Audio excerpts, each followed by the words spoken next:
Hey, it's Matt, your average gamer, and for this video, we're going to be going over the 5 best current faith builds. This is back at level 150. I know we did the max level stuff yesterday. If you haven't checked that video out, definitely check it out. I think it's one of my best yet, and let's get into this. First one that I want to show off as we're getting into the details here is the lightning build. Ancient Dragon Lightning Strike is incredibly powerful, and if you're at 150, it can be boosted very well, by the way, by the Gravelstone Seal and the Jellyfish Shield, and it can do a lot of damage, especially to the larger targets in Elden Ring. Especially if you're stuck on bosses like Placidusax and the Fire Giant. If you're finding yourself having difficulties with either one of those bosses, Ancient Dragon Lightning Strike, even just doing simple buffs like Golden Vow and Hellish Shabriri, can absolutely destroy them on any new game cycle.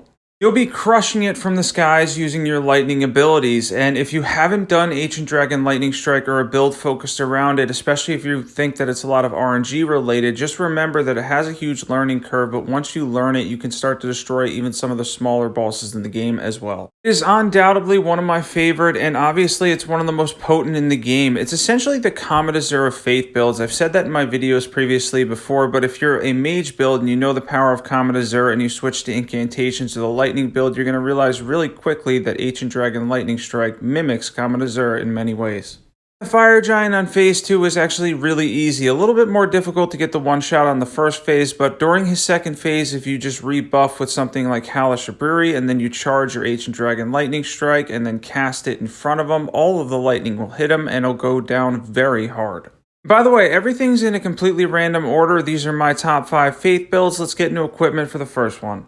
For equipment, we have the Gravelstone Seal plus 25, we have the Jellyfish Shield, a random set of armor on, Lightning Scorpion Charm, Phlox Canvas Talisman, Ritual Swords Talisman, Dragon Crest Great Shield Talisman, and then you're going to want the Lightning tier or the Faith tier as well. Let's get into stats.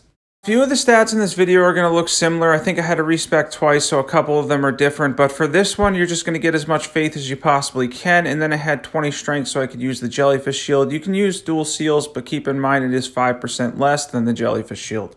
Next up, I decided to do a little bit of a partial challenge. Now, I did use Sleeping Pots here, but the Godskin Duo actually has decent holy resistance, but I wanted to show how good, other than the bosses that have 80%, like the endgame bosses, a couple of them, like Beast Clergyman, Malachite, and then Radagon and Elden Beast. As for the Godskin Duo, I think they have around 40%, which is most of the bosses in the game. I wanted to show how the bubble build can still destroy the Godskin Duo even with reasonable resistances. That's right, it's not just the Dragon Destroyer, that's why it's on my list of top 5. It's absurdly stupid how good it is. It does poise damage, by the way, also. It does a crazy amount of holy damage, and it scales for the Ash of War purely with your Fate stat, just like the Blasphemous Blade. Using this, you're going to do an insane amount of holy damage. The bubbles are just going to hit everything, and even if they're smaller targets, they're going to take a lot of damage from it. Granted, a couple of the bubbles may miss when you're using it on the smaller targets versus the dragons, but it's not going to matter that much, and keep in mind, for a lot of bosses, you may even get a poise break as well. Envoy's Longhorn specifically, by the way, is the best of the 3 bubble options by far. The other 2 don't even come close. The big one only gives you 1 big bubble, and the small one is more of just a meme. But the medium-sized one, the Envoy's Longhorn, is really a godlike build for faith builds, especially for bosses that are larger, too.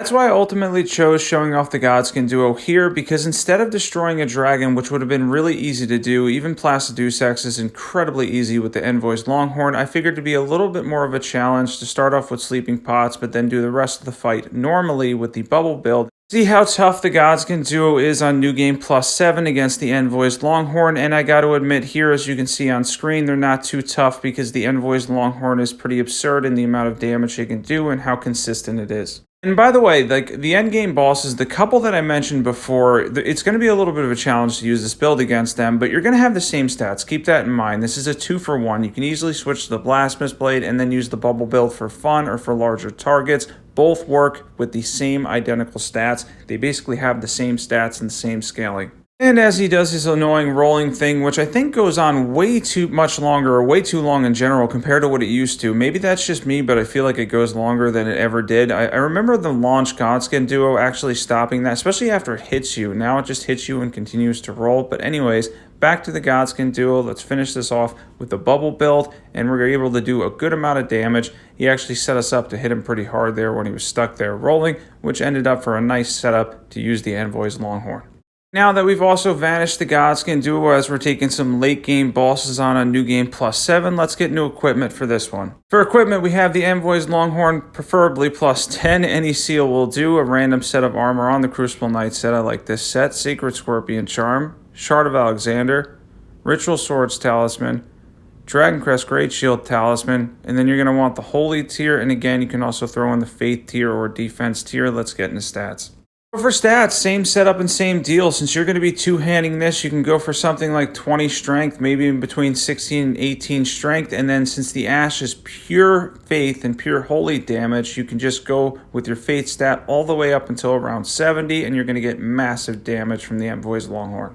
Next up here, we have a personal favorite and one of my favorite builds in Elden Ring in its entirety since I first did this build back in December, and that is the Magma Blade builds. I absolutely love the Magma Blades. I think they're fantastic for the Ash of War, and then if you're going to do jump attacks with them as well, keep in mind though the stats are going to be a little different for this one. By the way, I want to mention real quick, if you're not subbed and you love overpowered PvE builds, if you're into Elden Ring content in general, now's the time to sub. If you saw my video yesterday, we're going to be doing constant good content. I'm going to try to keep the quality up, and it's been really fun so far, so definitely hit that subscribe button. Now back to the insanely good Magma Blades. Whether you're doing jump attacks or whether you're using the Ash of War, they're really powerful. Now, as far as the Ash of War goes, it kind of flips the scaling. It leans heavily more towards faith, but it does have a little bit of strength factored in, so we did respec for this one. But generally speaking, it is a strength and faith build.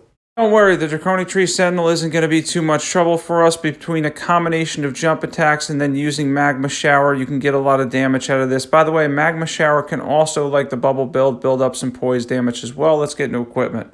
For equipment, we have two Magma Blades +10. Any seal will do. The Giant Seal, though, does go well with this build in general. If you're doing fire incantations, Fire Scorpion Charm, Rotten Wing Sword Insignia, Millicent's Prosthesis, Shard of Alexander, and then we have the Fire tier as well. And if you could throw in the Faith or Defense tier, and let's get into stats. For stats, we went for 50 faith and 40 strength to make good use out of these weapons, since if you're doing jump attacks or regular hits, it leans a little bit more towards strength, and then as far as the Ash of War, it leans the opposite way, a little bit more towards faith. And next up here, I opted to take on a side boss for this one just to show stackable damage, but for me, I'm really enjoying Claws lately, so I had to throw this in. If you do a mix with Bloodhound's Claws, same stats as the Magma Blades, and then you go for something like Electrify Armament, you can get a ton of damage out of the Bloodhound's Claws on heavy affinity.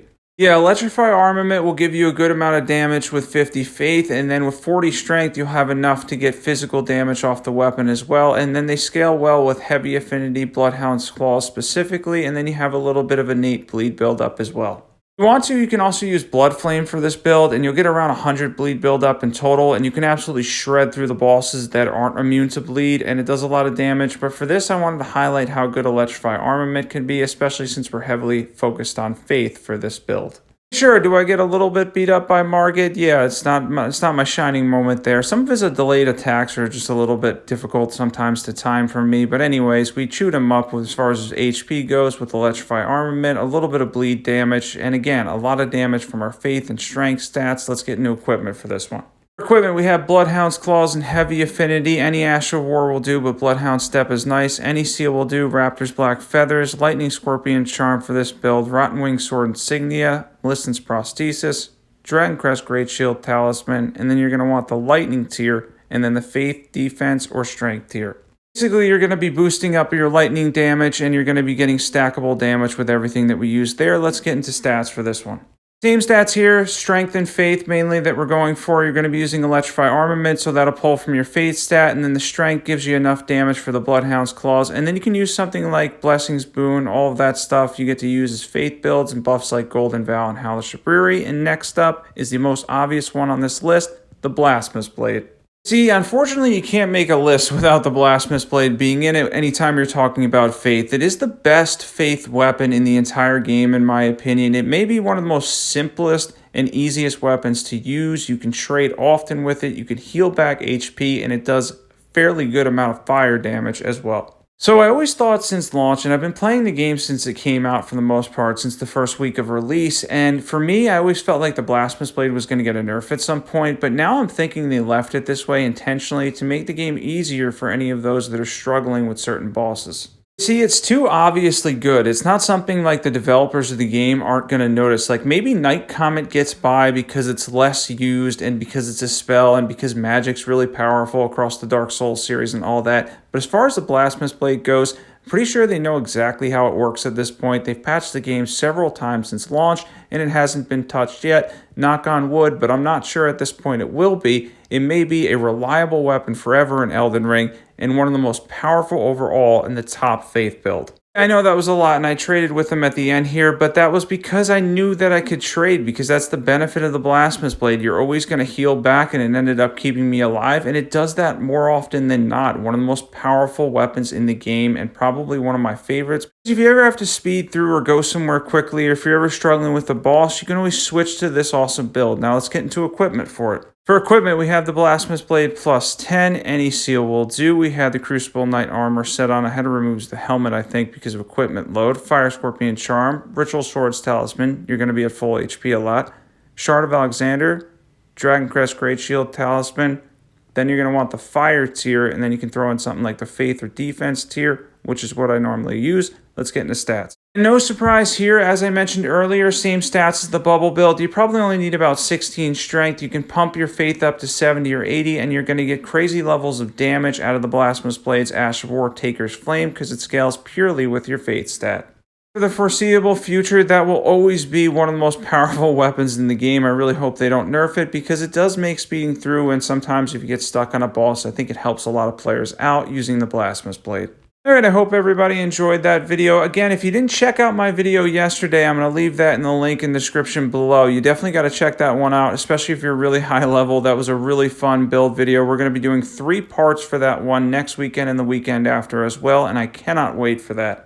Down in the Discord, definitely be sure to join that. There's over 500 people in there now. It's an awesome growing community. We're going to be bringing weekly challenges back as well, so I can't wait for that. And if you're not subbed and you love overpowered PvE builds, be sure to check out all the awesome builds there on my channel. Thanks for watching. As always, I will catch you guys there.